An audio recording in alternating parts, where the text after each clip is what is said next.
Hi friends, I'm Abby and welcome back to my channel. Today I'm going to be doing the Contradictions Book Tag. So talking through some, I guess, popular and unpopular opinions that I have, but things that just don't make sense. Like, why do I like this but not this? Why do I not like this when I love this? Like things where I should, in theory, love something or hate something, but it's the reverse.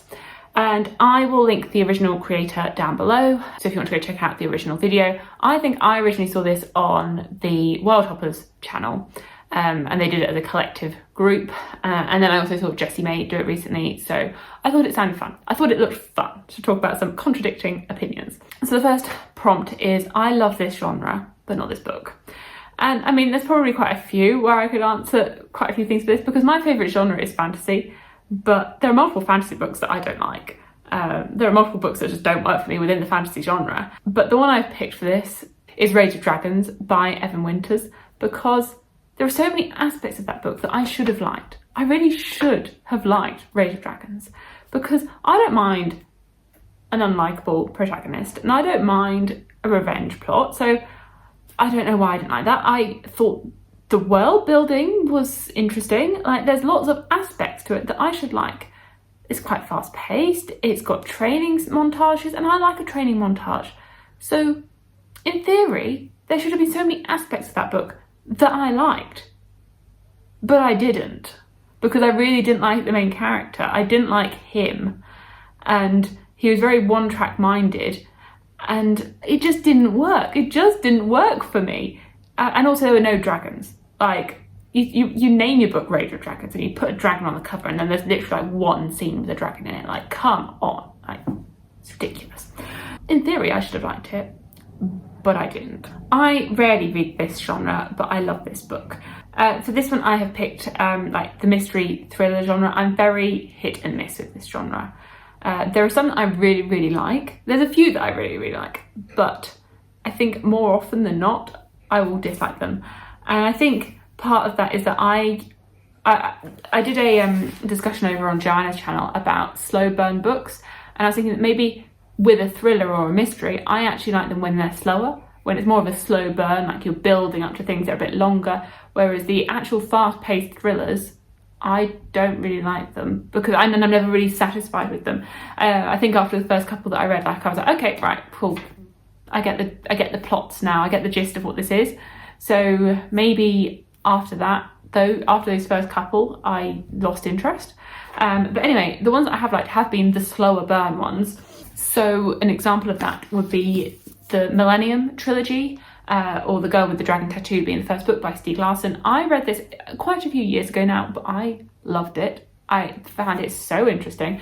I feel like this would probably be an interesting book to reread, because it has been like 5+ years since I read it, but I thoroughly enjoyed this, and the reveals and the twists and the turns and our main character. So I would definitely be intrigued to see how I feel about it now, but I absolutely love this. Yeah, just so intrigued by it, by this really bizarre, like, mystery, by our main character. I've never seen the films. I think there's multiple films of this now, but I've never seen them. And I know that this has been continued by other people, because unfortunately Stieg Larsson passed away. I think even prior to like the release of the first book, I think they like found all of the books after his death potentially. And he had like the first 3 fully written, completely ready to go, and then like ideas for the rest of the series. But I have only read the ones that he wrote. But I really thoroughly enjoyed this, and like, I was like hooked, especially towards the end when everything was getting revealed and we were finding out what actually happened. I was like, oh, I had to keep going. And the same with books 2 and 3, I just had to know what was going to happen. Like, they were very compulsively readable, but not as fast paced as I don't think as something like The Girl on the Train or something. I love this trope, but I did not love this book.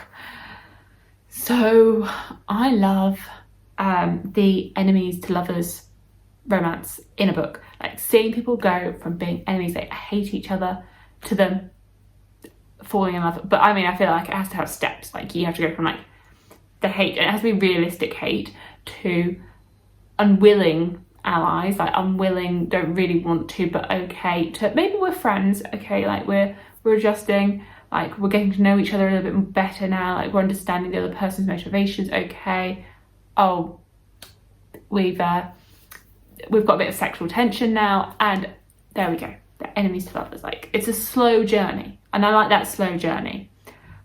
But it can be done not so well. Like, if it's not done, it can easily not be done well. If you go enemies to lovers straight away, no, then it's just insta love, and it's not realistic. But anyway, the book that I really didn't like was Sea of Ruin, which is a pirate romance, and the romance would have been between the pirate and her captain, who's part of the Royal Navy. So they're enemies in that sense, but it was just very assaulty all the way through, and I just had to put the book down because I just couldn't stomach it. And I was like, no. I think I've ranted about it a few times. I've ranted about that book because it's just not a romance, and it is just awful. A lot of the time with a book that you don't like, I can like recommend it to someone. I can be like, I can see why you might like this, even though I don't. Like Rage of Dragons, I think there's like, it's a me thing. There's a lot of good in that book, and I can see why people like it. Sea of Ruin, just definitely not. Just no, there's nothing redeemable about that book. Okay, I hate this trope, but I love this book. So, you know how I mentioned insta-love? I don't like insta-love. I don't like it because it's not realistic. But I just didn't care that there was insta-love in Strange the Dreamer. I did not care at all. I loved this. I ate this up. I was like, oh, insta-love. Okay, fine, absolutely. I'm on board. It's okay. Because it was a minor... it is a big part of the story, but it's not. Like, there's so much more to the story than the love interest. There's just so much more. Like, there's the world, there's the magic, there's the writing, there's just everything else. There's our main character, Strange. Like, there's just so much more than that. I was just so invested in everything else. Like, everything else going on around that, with this magical city of Weep and finding it, and the magic, and the characters aren't by themselves. Like, I didn't mind that their love was very quick because I liked them individually, and I was just so invested in everything else about the story that I didn't really care that they'd fall in love very quickly. So there we go.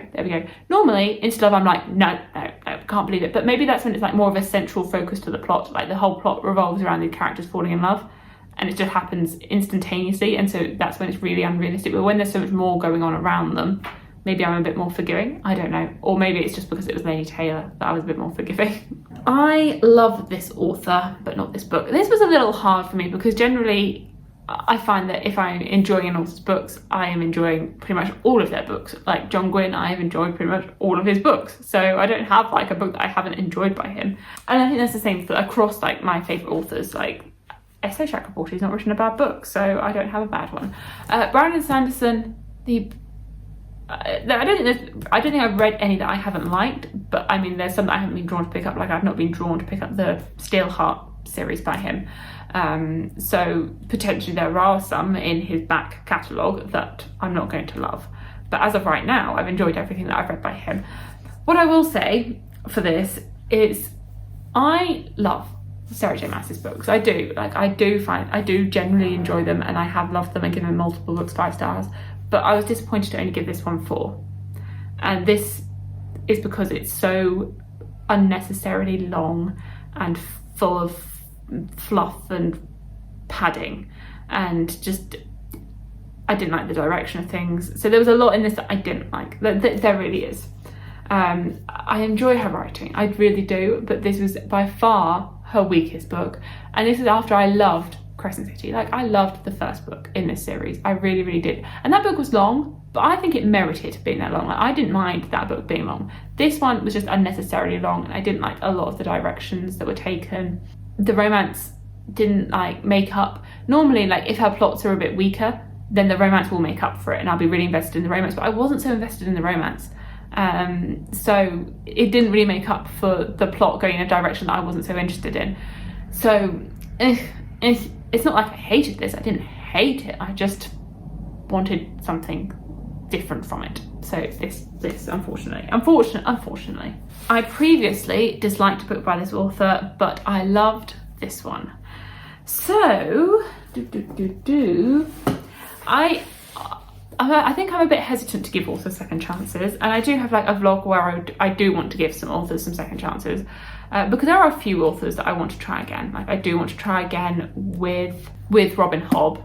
Like I am going to give her another try after I didn't really like Assassin's Apprentice, and I do want to give Seanan Maguire another try. I haven't really liked her Wayward Children series, but I do want to try Middle Game. There are some authors that I will give second chances to. I'm going to, you know, persevere, but I feel like there are some authors where I'm just like, no, you've had your chance and you're done. Like I'm not very forgiving, but I did give this author a second chance. So, and it did pay off for me because I really loved this second book by them.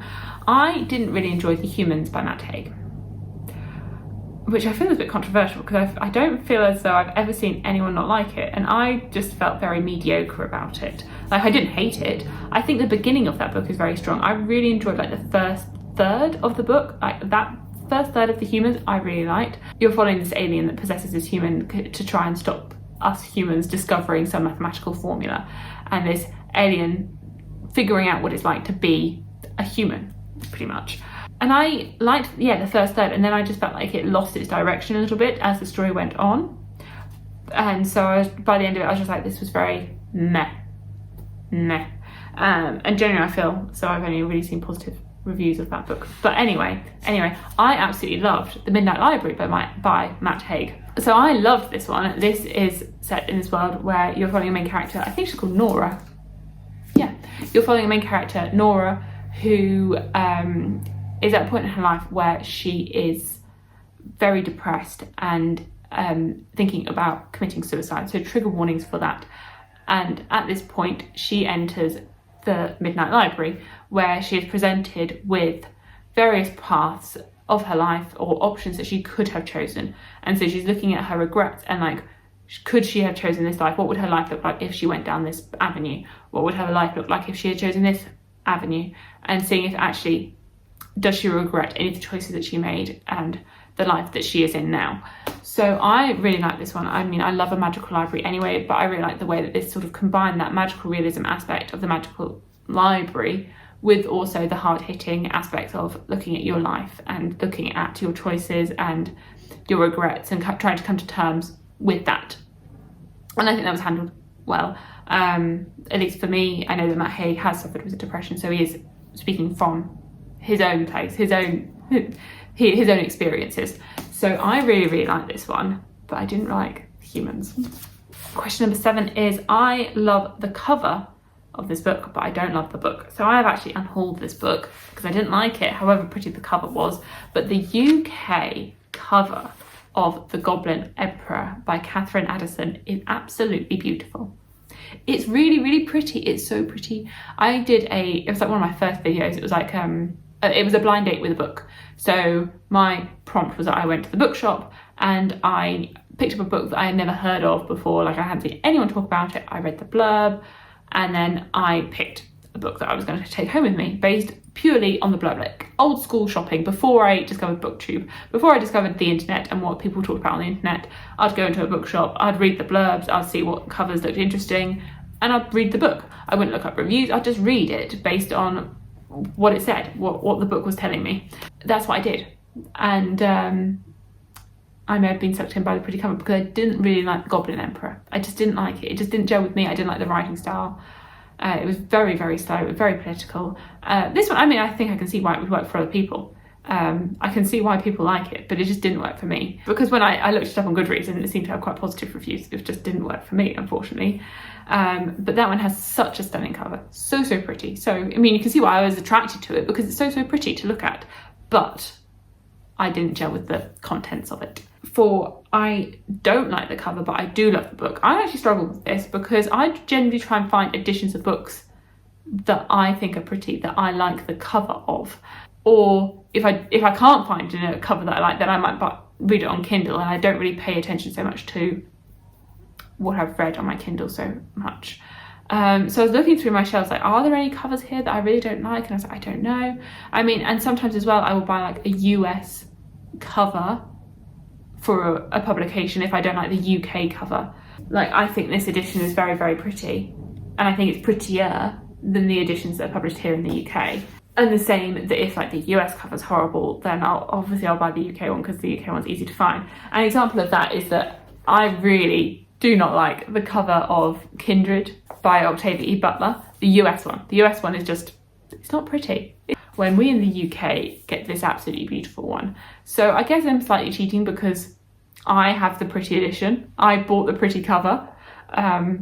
But the US one, I really don't like the cover of. Kindred, you are following this main character, Dana, and she goes back into the past. She gets sucked back into the 17, 18, 1800s. And she's from the 1970s. And she's a black woman. And they presume that she is a slave. And she has to suffer the consequences of that, of being sucked into this past as a free woman from the 1970s to the 1800s. And following her experience with that. And her inability to choose when she goes backwards and forwards. But I really enjoyed this. It was a challenging read, but I enjoyed reading it. And I think it's very well written. I definitely do need to read some more Octavia Butler. I planned to this year. I still have time, definitely, but I definitely do need to get to more Octavia Butler. So there we go. There are some contradictions.